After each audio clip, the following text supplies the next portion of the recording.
আমি কচু শাকটা নাড়ছি।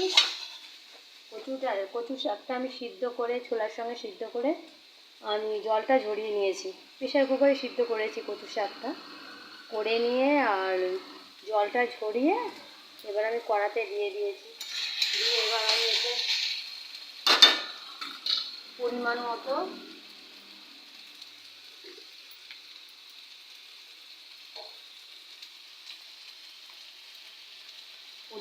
নুন দেব।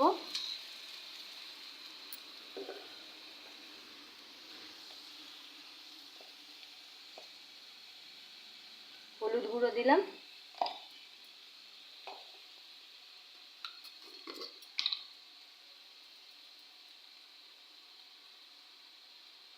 জিরে গুঁড়ো দিয়ে দিলাম।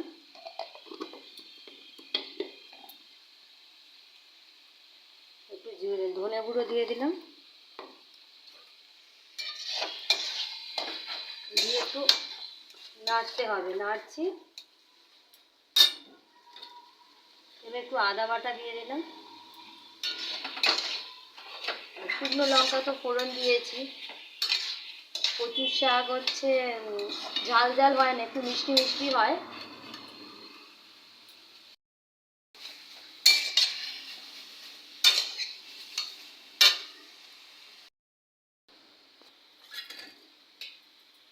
এবার এতে একটু টমেটো দিয়ে দিলাম।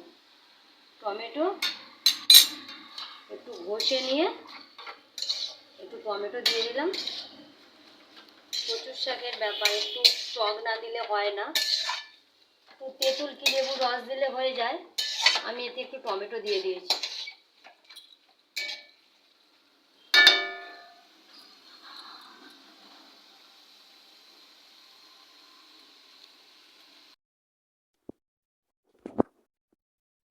একটু নেড়ে দিলাম।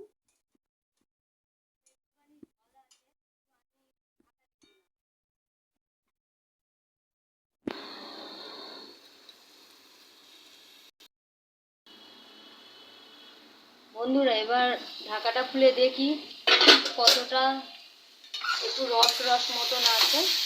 এবার এটা আমি একটু নারকেল দিয়ে দেবো।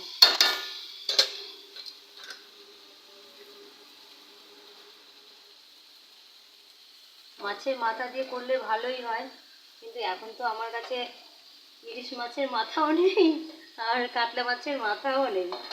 ওই জন্য আমি নারকেল আর ছোলা দিয়ে একটুখানি করি।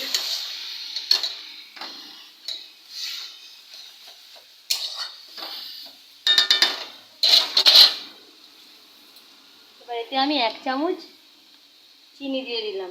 যে যেরকম মিষ্টি খাবে সেরকম দেবে। আমি 1 চামচ পরিমাণে চিনি দিয়ে দিলাম।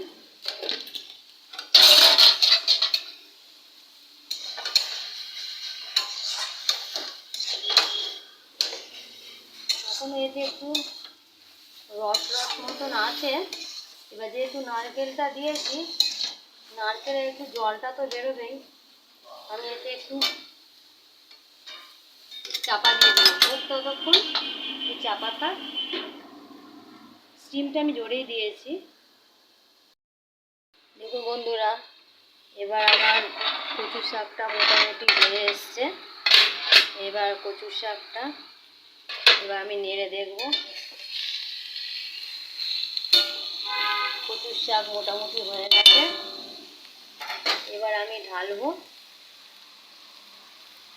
কচুর শাকটা কীরকম হয়েছে আপনারা কমেন্ট করে জানাবেন, লাইক দেবেন, শেয়ার করবেন।